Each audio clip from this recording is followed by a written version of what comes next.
Ils s'en foutaient un peu de parler du Japon. Et je pense que Ok. c'est ça qui était la clé.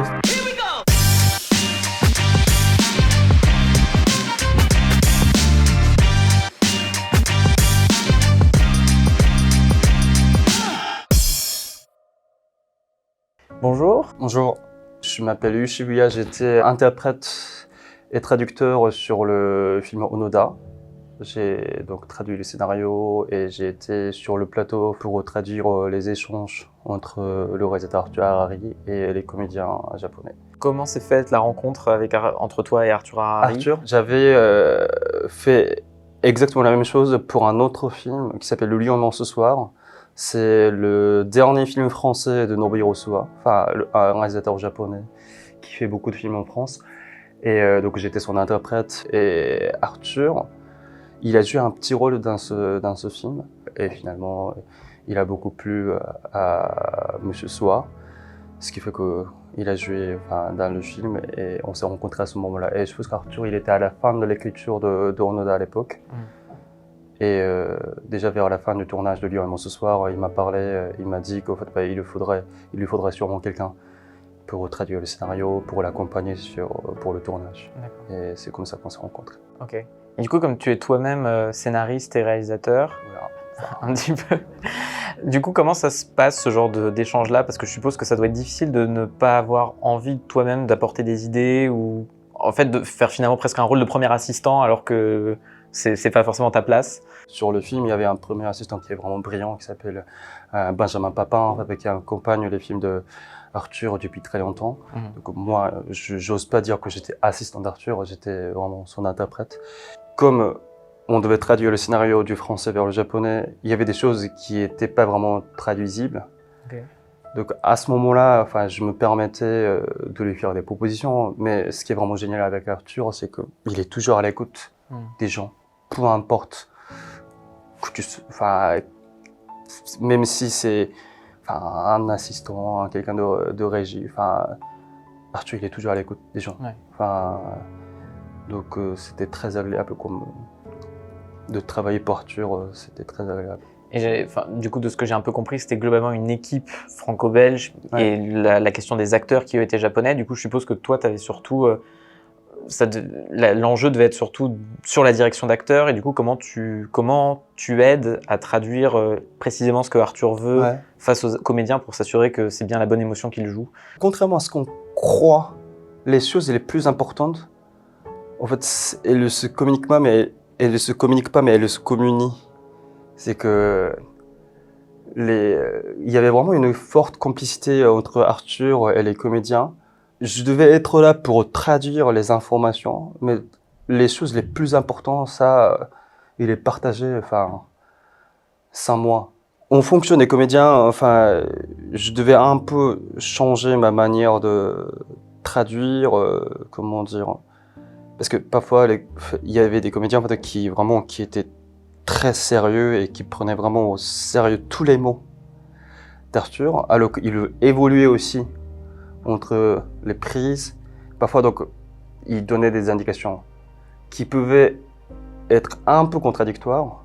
Il lui dit une chose, après la première prise, et il le fait une deuxième prise, et puis il le change un tout petit peu. Et que parfois, il y avait des comédiens qui étaient un peu troublés par cette incohérence. Donc, dans ce cas-là, je rajoutais quelques mots, pour lui dire qu'en fait, il pouvait quand même, suivre son instinct, au lieu de vraiment réaliser littéralement ce qu'Arthur lui demandait. Malgré ces différences culturelles, linguistiques, quand il s'agit de faire un film ensemble, il y a vraiment quelque chose de... Une communication. Oui, une communication, vraiment, c'était comme si c'était totalement évident, quoi. Et ça se sent, il y a une sorte de... j'ai l'impression que le film a une forme d'épiphanie permanente quand on le regarde. Et je suppose aussi que le tournage très compliqué et éprouvant, parce que du coup vous avez tourné, si j'ai bien compris, 12 semaines au Cambodge, ce qui est beaucoup plus que la moyenne des films qui se font des fois en une poignée de semaines. À quel moment tu as su que ça allait être ce type de tournage presque à la Apocalypse Now, très éprouvant? Contrairement à ce qu'on voit à l'image, le tournage était bien encadré, c'est-à-dire que on tournait plutôt dans des parcs nationaux, donc on faisait pas du camping dans la vraie jungle, donc je pense que c'est un peu différent du tournage d'Apocalypse Now. C'était comme si en fait, on faisait une colonie, en fait, c'est que surtout en fait, pour les acteurs japonais qui sont habitués à faire des films avec une condition vraiment, vraiment compliquée. C'est-à-dire que pour eux, c'était déjà miraculeux qu'ils aient 12 jours de repos par semaine, ce qui est imaginable dans un tournage japonais. Donc, où au début, ils étaient plutôt... on peut se reposer le week-end. Et puis on allait dîner. De temps en temps, on faisait des petites fêtes. Et les acteurs japonais, ils étaient super contents, et vraiment surpris par ça, quoi. Mais après, parfois, à un moment, on a tous chopé la grippe et que à ce moment-là, c'était compliqué, mais. Oui, je suppose que sur des tournages de cette ampleur-là, il y a quand même toujours des imprévus qui arrivent. Ouais. Est-ce que du coup, toi-même en tant que traducteur face à Arthur Harari, est-ce que ça nourrit le film en tant qu'outil créatif? Est-ce que ce doute, il sert aussi le film d'une certaine façon? Le doute, c'est-à-dire je me dis les imprévus qui peuvent amener à de l'incertitude, parce que c'est un mot que j'ai vu dans pas mal d'interviews qui pouvaient se faire autour du film, l'idée de l'incertitude, de là où allait le projet. Arthur, il est très souple et que, comment dire, comme je t'ai dit tout à l'heure, en fait, il est très à l'écoute des gens et que même s'il il se passe des choses qu'on n'avait pas imaginées, en fait, il les intègre très positivement, dans son processus de création. J'ai pas vraiment senti de doute chez les gens. Et du coup, toi, en tant que traducteur, moi je trouve que le génie du film, c'est que la première fois que j'ai vu la bande-annonce, je savais même pas que c'était un réalisateur français qui s'en était occupé. Et c'est vrai qu'on se dit, il y a effectivement, tu dis, cette passion, cette conviction de la part d'Arthur sur ce projet-là. Et je trouve que ça se ressent dans l'idée qu'on dirait que c'est un film japonais. Et je trouve que culturellement, il y a cet intérêt, ce cosmopolisme. Et je me demandais, toi, du coup, à ta place justement de personne importante dans la linguistique des choses, qu'est-ce que tu penses du film et de son impact en fait? Quand Arthur m'a fait lire le scénario, j'étais vraiment épaté par la justesse. Je pense qu'ils s'en foutaient un peu de parler du Japon. Et je pense que c'est ça qui était la clé. Et ils n'ont pas cherché à essayer de raconter ce que c'était le Japon, ce que c'était le... Ils voulaient juste raconter l'histoire d'un homme. Et je pense que ça l'a rendu le scénario vraiment très universel.